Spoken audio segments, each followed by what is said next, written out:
Another scene I really love here is Billy. He's looking out the window. Just listen to that.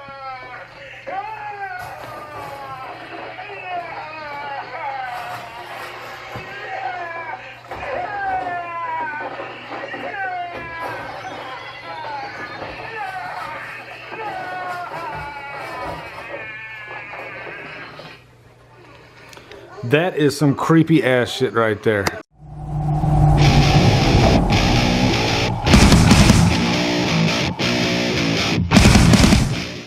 What is up, guys? It's Drumdums Watches time. It's almost Christmas. Can you feel the Christmas atmosphere in the air? That makes no sense. But yeah, I have the Shout Factory edition. I have the original edition. I don't see this one floating around that much anymore. Everybody's getting the Shout Factory edition. And then I do have the out of print remake. This thing sells for like over $100, but I posted a poll on social media finding out which ones you guys wanted me to discuss, and most of you said you wanted me to do the original, but a lot of you wanted me to do like a kind of a comparison. And that's why I was going to do the remake, because if I did the remake, then I could compare a lot more than if I do the original. But I will mention some things about the remake along, because you guys want me to do the original. So I'm going to do what you guys want me to do. If you look right there, I got my lunch. That is Zaxby's wings and fries. And you know me, I love crinkle fries. Let's go look at the Christmas tree real quick. Christmas tree is lit, ready to go. So we'll walk back and forth from time to time to look at the Christmas tree.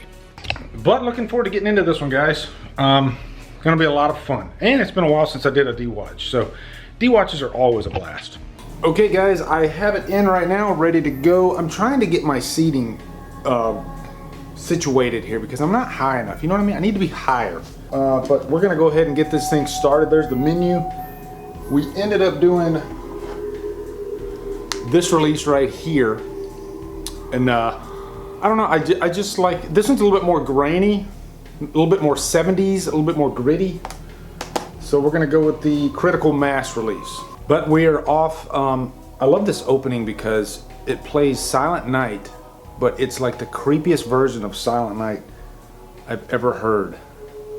And my fries are starting to get cold. But if you'll notice, this opening is very similar, or I should say Halloween's opening is very similar to this opening. Produced and directed by Bob Clark.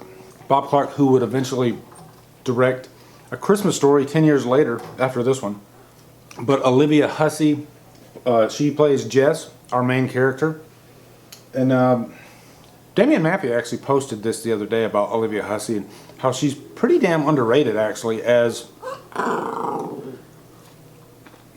Levi wants some chicken. She's really underrated as like a final girl. And the example he made was like at the end when the shit's hitting the fan, she still doesn't know the killer's in the house.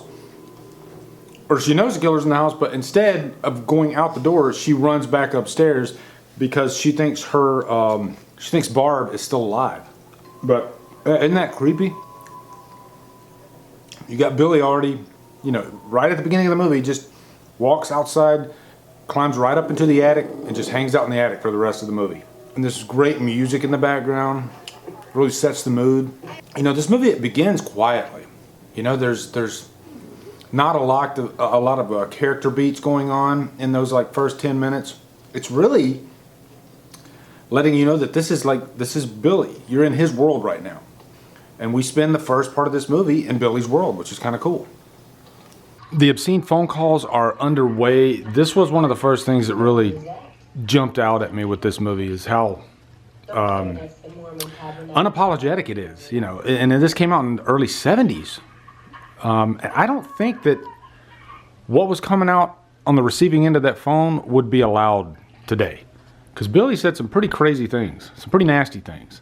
But I love the direction there. Like, look at how Bob Clark just pans the camera over each sorority girl's face, just to kind of get their reactions to what's going on. And right away, they have set up Billy as a really scary, menacing type of character. And it really never lets up. And it's the ultimate payoff in the end when we never see his face fully. You know, he is still a complete mystery by the end of this movie. That's why it works so well. And I guess that's one thing I can bring up about the remake, is that's where the remake gets it wrong. And I think if you go into the remake thinking you're going to get the same movie, looking for the same movie, then you're going to be disappointed. You have to go into it with a completely different mindset. You know, they show you what Billy looks like. He's got this like jaundice. And then you got Agnes in the attic, which was a complete surprise, which I did not like. But these sorority girls, they handle it very well too. You know, they're not, you know, dim-wits. They're actually pretty resourceful, pretty educated, and intelligent.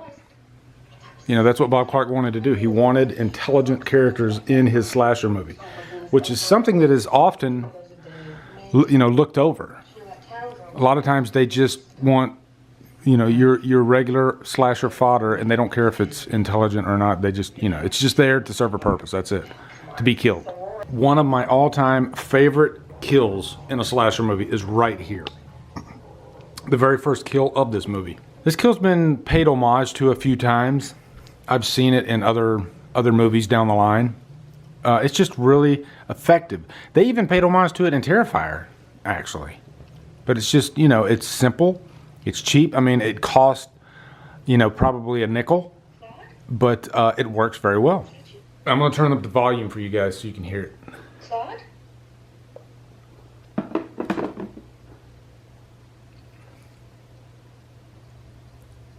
Who is that?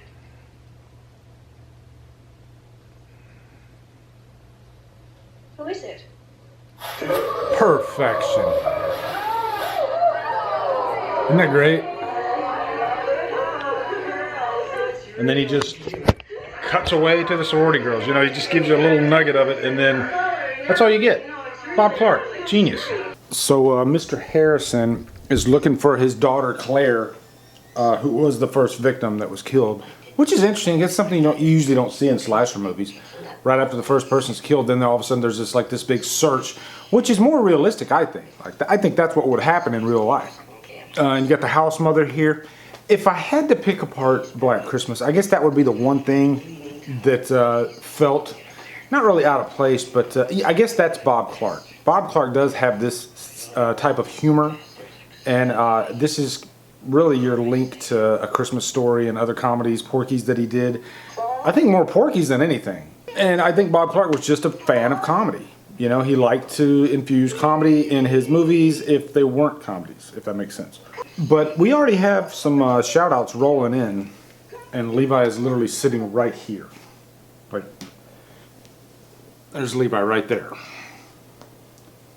That's a creepy shot right there. Isn't that great? Okay, here we go with the shout-outs. Jay Hernando says me. Antoine Thomas, my good friend, says, I say my good friend a lot. Me too. Matt Sauter, go on then, Lee. Jacob Ebbing, me.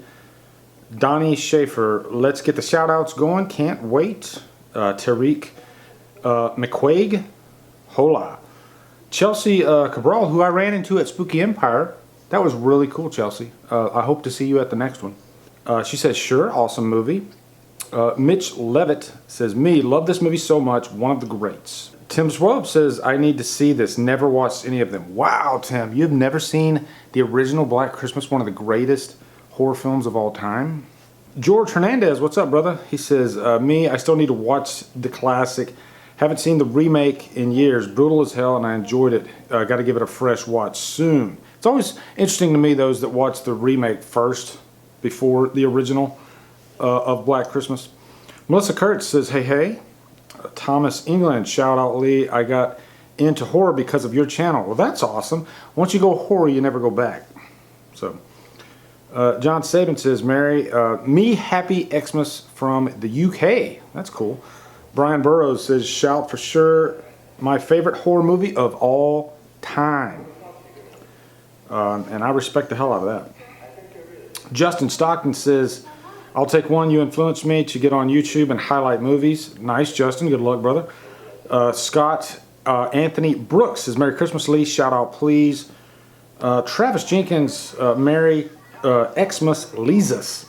Nathaniel Palika Aronson says, I watched the first 45 minutes of it a couple months ago and really enjoyed it, but I didn't finish it for some reason. Gonna try to see it before Christmas. I watched this one on Christmas Eve last year. Or I guess 3 a.m. Christmas morning. I watched this last year. Chris Fluff Bearholm, who I also ran into at Spooky Empire, me and little man Kale. Cross Cardwell says, Cross please, Southern Fried Horror podcast and Spotify would be a great Christmas present. Yeah, there you go. Michaela Bellinger, I hope I said that right. What's up, Lee? I love this movie. So many awesome qualities about this movie. Anthony Matson says, here comes the most unpopular opinion ever. I love this movie, but I love the remake just as much. It's such a fun, gory, wild slasher and really gets you in the Christmas spirit. I love the atmosphere of the remake, and I do have a blast with the remake, despite its problems. I think this one's the better movie for sure, but still. Holly Klein, me. She says she loves DWatches, so thanks, Holly. I appreciate that. Let's go into the evil lair, and because I haven't been to the evil lair in the last DWatch. I had the old evil lair, so I might as well christen the new DWatch with the new evil lair. Oh, this guy's an idiot, by the way. Fellatio. Barb is constantly giving the deputy a lot of shit, and I just switched to my Canon G7X. I'm using 2 cameras for this DWatch, guys. So let's go into the evil lair. And there's the Christmas tree again. First off, I really need to get some new Blu-ray shelving because this is getting ridiculous. I have way too many Blu-rays, and it's getting hard for me to find stuff. Like, my horror Blu-rays are behind these. These are all my like 4Ks. And then, so for me to get Black Christmas, I had to literally like pull this off and then go back behind there. Because there's just so many Blu-rays. Like, I'm intimidated to do a Blu-ray collection video because it would take me 3 years. But I did just pick this up. The Predator. I did get that. I also got Venom. There it is. Yeah. Yeah, there's Venom. I'm going to be watching that tonight with my son. So that'll be fun. And a review will be coming for Venom. But in the evil lair now, here we are. Let's take a closer look, shall we? So, here's my process, okay, guys? Or my new process. My vinyl here, I'll turn this on for you guys, but what I do is when I need to get in the mood when I'm doing a review, so I come in here and I turn on this vinyl player. Yeah, and that kind of gets me, helps me get the creative juices flowing. Yeah, that just gets the creative juices flowing, but then, oh, let's turn on, this is my LED light remote. So yeah, I just turned on the blue lights, but I can also turn this to like red, I can do green, orange, but to me, because of the color of my wall, nothing beats the blue. But yeah, there's Amongst Dead Things masks. There's the Crow painting from Woody Bowen. I just did my Aquaman review, and I had to have these up here, Batman v Superman and Man of Steel. And there's H88 The Wraps, Halloween 4 head. You know, I was really selective with what I put up here, because if you remember my last setup, I had way too much stuff cluttered in the back. And so yeah, I got my little Halloween display, little Friday the 13th display, and got my slasher movie book. Shout out to Gabby. She just did a review on this book here, and she gave me a nice shout out. But what I do is I got these little lights back here, so I turn those on, and I got a light back here, and I turn that on too. So, you know, I like having lights in the background. I just posted this the other day. There's the werewolf from The Howling that Derek Mayu, rest in peace, brother. He made that for me. That will always be in my backdrop. Always. Miss you, brother. Miss you very much. I'm choking up here a little bit. You know what? I want to show you guys this. This is a... I always get comments about this from people that know who Shotgun Messiah is. So this CD right here I bought in 1992. And I had all the members.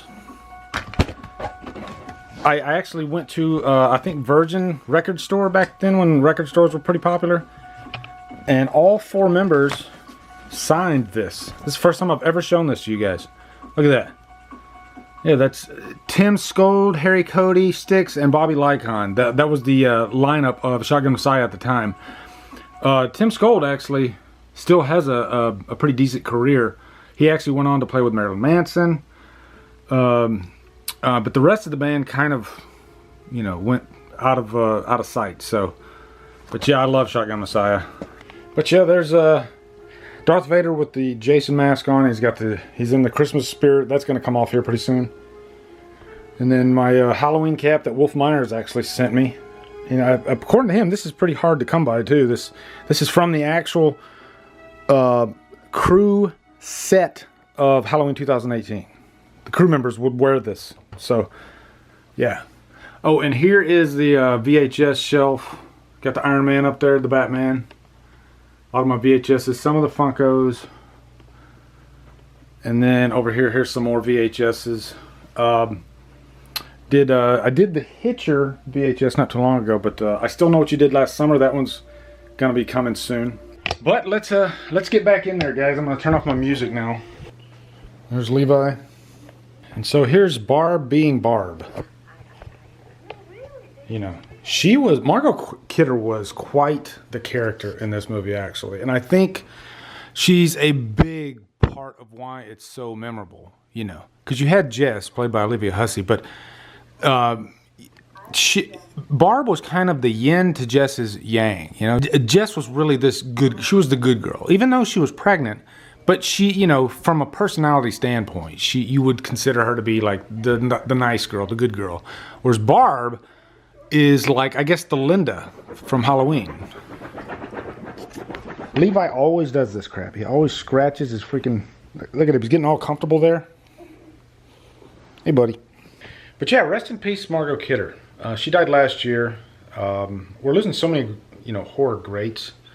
And it gets sad when, you know, we see... As time goes by, you know, we lose them. Another great kill coming up right here. And I love how a lot of the kills, they don't happen abruptly. You know, they're drawn out.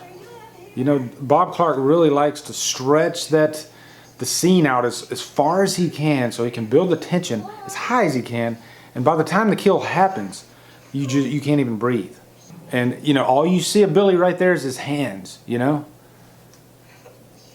And you automatically know that this is not going to go well at all. Yep. Love how that scene played out. She sees Claire, then she's looking around, she knows that she's in danger. But she doesn't know where Billy is. So that's just like an added effect to the scene, you know, because normally they just, you know, they pop up and then they're dead just like that. But this one, no. A few things happen before she actually dies. It's nice.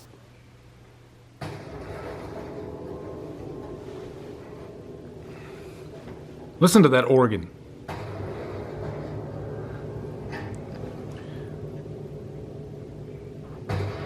And look at that cinematography. Isn't that just gorgeous? This is why I love Christmas horror movies. Because there's just so much you can do with the lighting. But at the beginning of this clip, I just showed you Peter, who's Jess's boyfriend. And Peter's an interesting character because throughout the movie, you don't know if he's the killer or if he isn't. You know, they kind of insinuate that he's the killer. He does have anger problems. So there's a lot there that could play into him being the killer. And it's even more interesting that at the end of this movie, they don't come right out and say that Billy's the killer. Sort of. I think they do, but it's still a little bit ambiguous, you know? Well, I guess you could say they don't come right out and say that Peter is not the killer. The score in this movie you know, that scene with Peter hitting the organ. The score is so cool in this because it's very organic. Bob Clark wanted to come in and just kind of create a really distressed type of score in the way that it was made. He would literally go into an organ and like rip apart some of the strings. You know, he would manipulate sounds in this movie to get what we you know. It was very organic. It was created, and it wasn't an easy score to make. There was a lot of creativity in the score. And then, oh, this scene right here. This is John Saxon, the legendary John Saxon. This is his first. Let me move my Zaxby's out of the way, but this is John Saxon's first day on set. There was another actor that was going to play this part. Let me turn it down a bit. And I guess the actor was pretty old, and he couldn't physically do the part. So at the last minute, they had to find somebody, and they found John Saxon. So John Saxon showed up at 2 o'clock in the morning on like a Sunday night, and they literally took him from the airport to the scene that you just saw there. You know, that's another thing I love about Black Christmas. It looks really cold. You know, it kind of reminded me of The Thing in that aspect. How The Thing, the cold itself is a threat in that movie, and this one kind of the same thing. You know, it really looked cold outside. Oh, here's another scene right here that was improvised. That cat was not planned. It just happened to walk on set and lick Claire there, and it was like a stroke of genius. It was a happy accident. And I love when movies do that. You know, when you have a low budget and you're really looking for anything to spruce up the production value.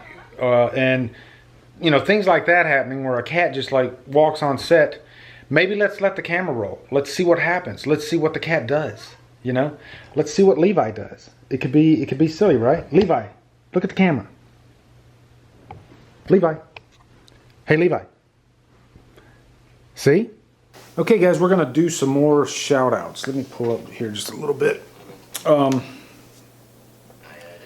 I don't remember if I gave Wolf Myers a shout-out. I know I talked about him in there. So this was his first time seeing this movie, too. Justin Simonson, me. Oh, yeah, I did say that one. Yeah, because Holly Klein. Yeah, I said Holly. So we're on Jordy Falls. He says, Merry Christmas to you and your family. Also, doesn't have to be this time since I'm a bit late, but would love a shout-out sometime. Jordy Falls. Yeah, of course. There's your shout-out. Parker Schmeichel. What's up, brother? He says, hey, Lee, how have you been? Merry Christmas. Merry Christmas to you, Parker. Parker has been a friend of mine since I started my channel, actually. Ike Blanton says, I'd love a shout out, Lee. There you go. Mark F. Morton. Daring, darling, you can't rape a townie. That's hilarious.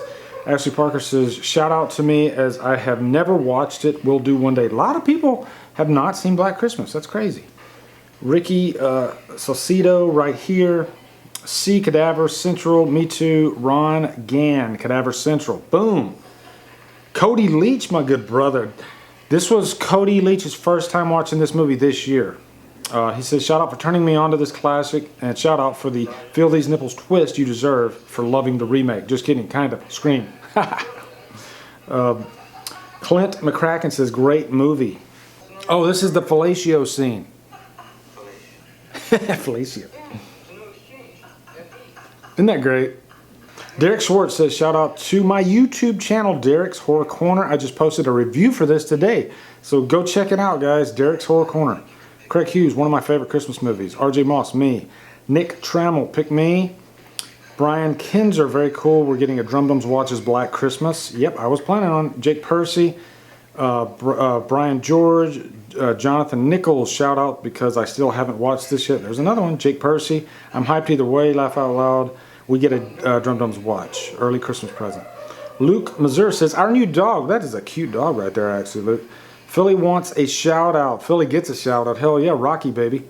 We just adopted her an hour ago. Merry Christmas, all. Wow, that's awesome. Adopt a pet.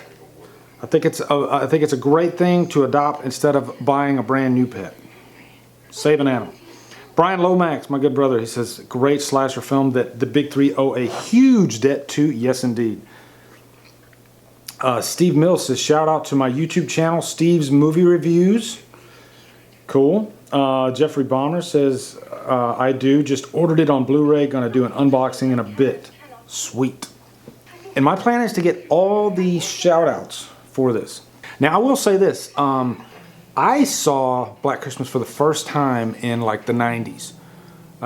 No, not the 90s. Actually, 2000s. Yeah, like after I saw the Halloween 25 Years of Terror, they mentioned that. Matter of fact, I'm going to go get that documentary right now. I'll be right back. So this documentary right here, Halloween 25 Years of Terror, this is the first time I heard about Black Christmas. I bought this in 2003, I think. And I watched it, and they mentioned Black Christmas at the very beginning of the documentary, just briefly. And I thought, what? Wait, what was that movie? I literally rewound it. And I wanted to find out what Black Christmas was. And so then after that, I went out and I believe I rented Black Christmas or something like that, or I bought it. I can't remember. But when I watched it, I was just blown away because I didn't think it was going to be that good. I thought it was going to be, you know, it deserves some attention because of what it brought to the landscape of horror, but is it really that good? And it was phenomenal, actually. It quickly jumped to one of my favorite horror films ever. And, you know, it's just something that a lot of people had not heard about Black Christmas. It's like a whole new generation of fans are discovering Black Christmas. And it just keeps growing, which is so cool. And I think we have the internet to thank for that. Quentin Tarantino loves Black Christmas. It's one of his favorite movies. Even in the 90s, he had his own private reel of the movie. This movie is a treasure. It really is, you know? And I'm glad we're finally doing a DWatch for Black Christmas. Another scene I really love here is Billy. He's looking out the window. Just listen to that.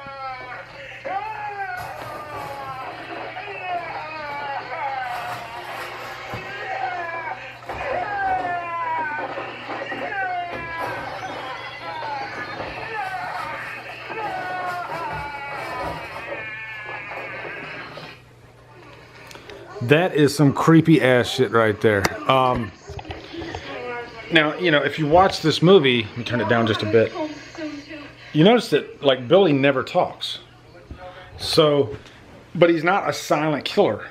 So how do you play with that? And what Bob Clark did was he had, I think it's Nick Mancuso came in, and he would make these weird sounds, you know, try to come up with the creepiest sounds that he could possibly do. So he did a lot of like the phone type sounds and that. And Bob Clark actually did some of the sounds too for Billy. So Billy was kind of a creation of like different sounds. And I think they did such a great job because he's really, really scary. Now this is the first time Billy called Jess.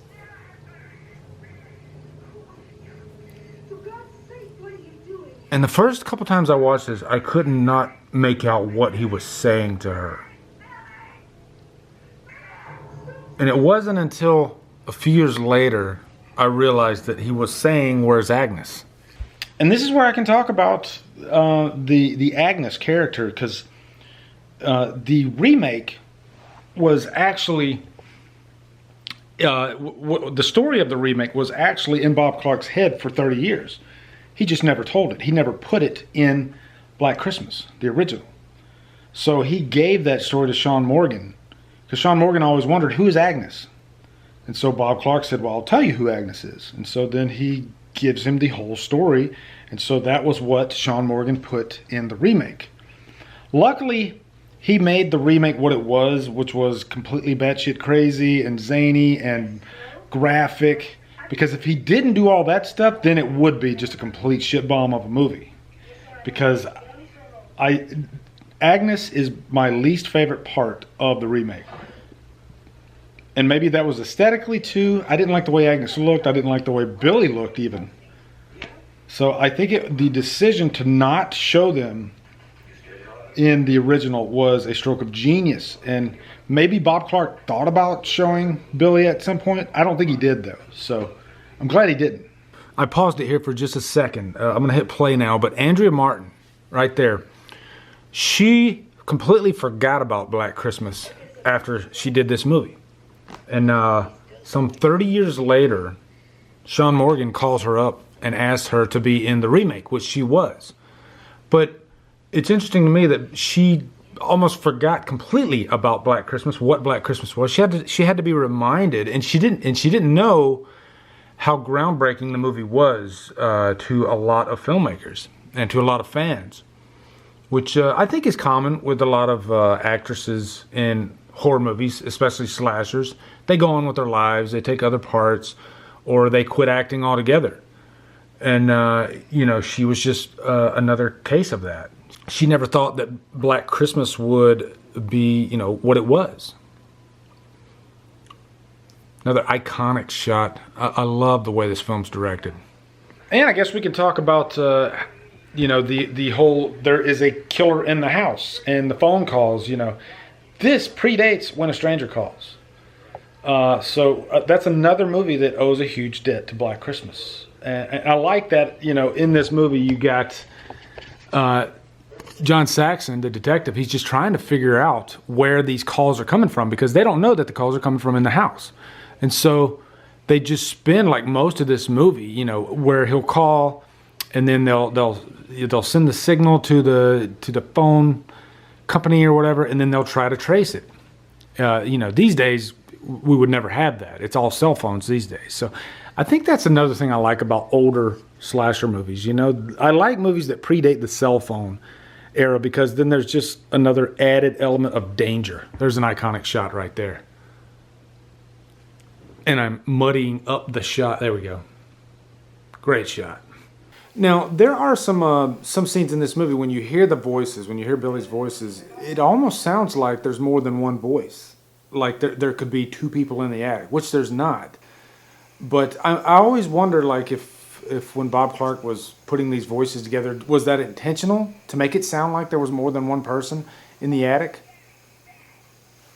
And they do spend a long time actually figuring out where's the caller coming from. This is a big part of the movie actually. Like I'd say there's a good half an hour window there where they're just constantly going back and forth trying to figure out where Billy is. But if any of you listen to the Howard Stern show, there's a character on there that calls in called Sour Shoes. And to me, Sour Shoes might take a little bit of inspiration from Black Christmas, from Billy. Because if you listen to Sour Shoes' voice on some of the, because he does a lot of impersonations when he calls into Howard Stern. And he sounds like Billy sometimes. I always think of Sour Shoes when I hear Billy. Big revelation here, he just found out that the calls are coming from inside the house. And I can imagine when people first saw this, because this was the first movie of its kind where the killer was calling from inside the house. Correct me if I'm wrong on that, guys. That must have been quite the revelation to the audience. Or maybe it wasn't because the audience knew that Billy was in the house. I'm thinking on the fly here. I'm not making any sense though. Yep, John Saxon doing his detective work. Don't tell her that the caller is in the house because if she knows that he's in the house, then she's going to go ape shit. How about that for Christmas spirit, You get a nice little horror movie, but you still get some good old Christmas spirit in there. Love that. And what's great is this music is playing during Barb's death, which you'll see here in just a second. This movie has not one, but two of my favorite slasher kills of all time. That is Claire's death and Barb's death. And I remember when I was a kid, that shot right there, not just this movie, but any horror movie, there was something about hallways that always creeped me out, and the camera slowly moving towards the hallway, towards a door or whatever's at the end of the hallway. That always, got me. And it was something that was just very simple, but it's still to this day, it works. It's kind of the essence of horror. The shadow, what is in the background. you know, what's coming for us. And there's Barb. I love this. Look at that. I mean, this is, from a directing standpoint, this is such a well shot scene. And you got the you know, the dichotomy of something horrible happening and then something nice and innocent happening, like the Christmas carols. Here we go. Look at that. Oh God, that's so cool. That shot right there. Tell me that isn't scary. First time I saw this, seeing Billy like that with just that eyeball showing, floored me. Just completely floored me. And I hadn't been scared like that up to that point. Beautifully done. Beautifully done. Yep, even Jess likes it. Oh, I love this scene so much. Deputy just told her to get out of the house. He did not want to let her know that Billy was in the house, but Jess is smart and she figured it out. And we're about to have that iconic scene where Billy grabs Jess by the hair.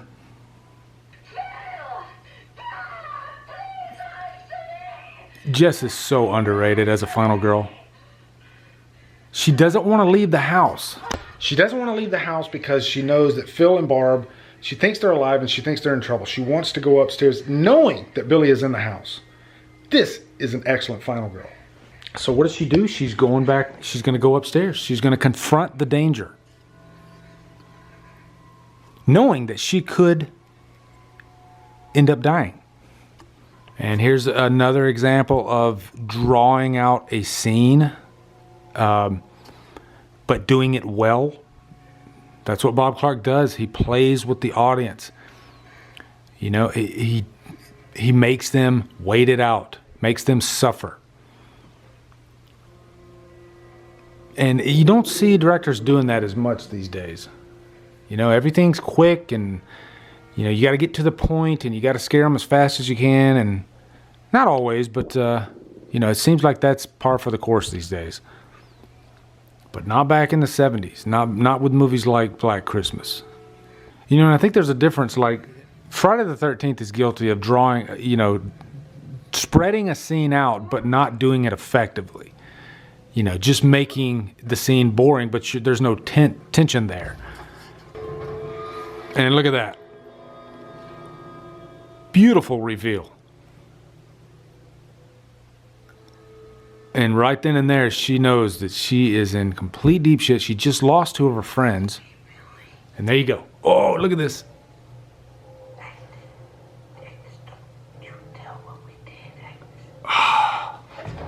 That is the stuff of legends right there, guys.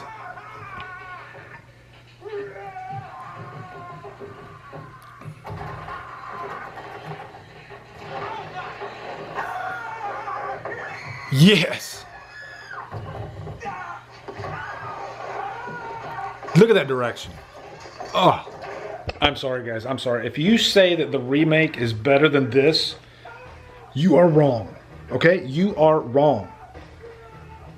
It's your opinion. I'm sorry. I'm being an asshole, but I'm just saying this movie, I get caught up in it. It's brilliant.